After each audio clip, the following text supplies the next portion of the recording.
दिल्ली में चूँकि गर्मियाँ ज़्यादा रहती हैं और इस बार कुछ ज़्यादा ही रिकॉर्ड गर्मी है, इसके लिए हम लोगों ने पहले से ही काफ़ी तैयारी इनको की है कि जिससे कि हमारे जानवर स्वस्थ रह सकें और जो विजिटर्स आते हैं वो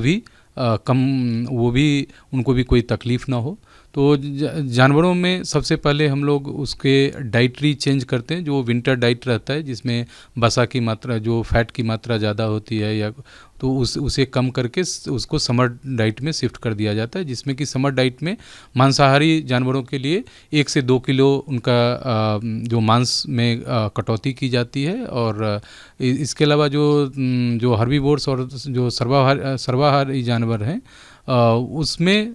जिसमें पानी की मात्रा ज़्यादा हो, जैसे मौसमी फल, सब्जी, जो तरबूज, खीरे, ककड़ी, ये सब उनको बढ़ा दिया जाते हैं। कुछ साग, जो मौसमी जो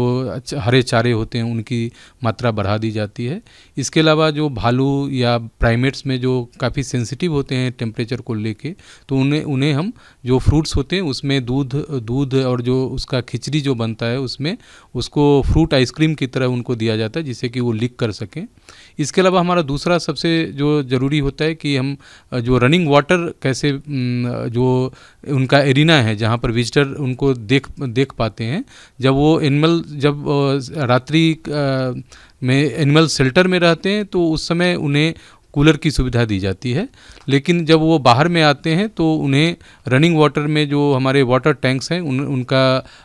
वो हमेशा रिपेयर करके उसे पूरा भरा जाता है। इसके अलावा उसमें फव्वारे और स्प्रिंकलर्स फव्वारे लगाए जाते हैं, जिससे कि उसका वातावरण भी ठंडा रहे और वो अपने नहा सके और उसमें पानी में भी वो आनंद उठा सके। इसके अलावा जो हमारी वेटनरी टीम होती है वो सजग रहती है कि अगर कुछ भी अगर हीट स्ट्रोक या उससे रिलेटेड अगर कोई बीमारी आती है तो जो हमारे लाइफ सेविंग मेडिसिन्स हैं प्लस जो उस रिलेटेड मेडिसिन रहती है उसके स्टॉक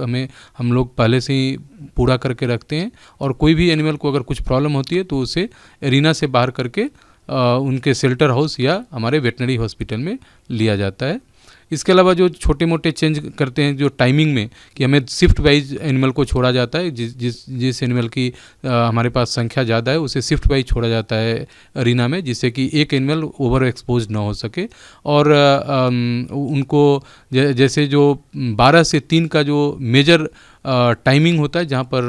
काफ़ी हीट रहती है, उस समय हम लोग जो अरीना और फीडिंग सेल के बीच का जो दरवाज़ा है उसको खोल देते हैं, जिससे कि जानवर अपने सुविधा अनुसार जो टेम्परेचर को वो अगर ज़रूरत हो तो वो आके यहाँ पर कूलर में रह सके, या अगर उसे छाया है या मौसम ठीक है तो वो बाहर घूम सके। जो बर्ड्स एवं अन्य जो जानवर होते हैं उनमें जो साइड वॉल को बैम्बू की पट्टी लगा के उस पर पानी का छिड़काव किया जाता है। जो कुछ पक्षी हैं उनमें फॉगर्स वगैरह की भी व्यवस्था की जा रही है, जिससे कि वो उनका टेम्परेचर, उनके जो सेल का टेम्परेचर नियंत्रित रह सके। जहाँ तक विजिटर्स के लिए है, विजिटर्स के लिए हम लोग जो हमारा वाटर कियोस्क है, वाटर कियोस्क में ठंडा पानी और आरओ वाटर हमारा सफिशिएंट 5-6 जगह पर हमारे वाटर कियोस्क हैं, जो कि उन्हें कोई दिक्कत नहीं होती है। इसके अलावा 4 जगह पर packaged mineral water as well as जो कोल्ड ड्रिंक्स, आइसक्रीम और फ्रूट जूस, लस्सी, ये हमारे चिड़ियाघर में भी उपलब्ध है। और उसमें चूँकि हमारा प्लास्टिक पोल्यूशन एक मेजर चैलेंज रहता है, इसलिए हम लोग ने इस बार शुरू किया है कि डिपॉजिट स्कीम, कि जो विजिटर्स लेना चाहते हैं कोई भी पैकेज्ड वाटर या पैकेज्ड कोई भी जूस या लस्सी लेना चाहते हैं, उसमें उनको एक्स्ट्रा 20 रुपये MRP के ऊपर उनसे सिक्योरिटी डिपॉजिट के लिए लिया जाता है। और जब वो खाली बोतल वापस लेते हैं तो उन्हें वो 20 रुपये वापस कर दिए जाते हैं, जिससे कि लोगों की भी कोई परेशानी ना हो और हमारा जानवर और चिड़ियाघर प्लास्टिक मुक्त रह सके।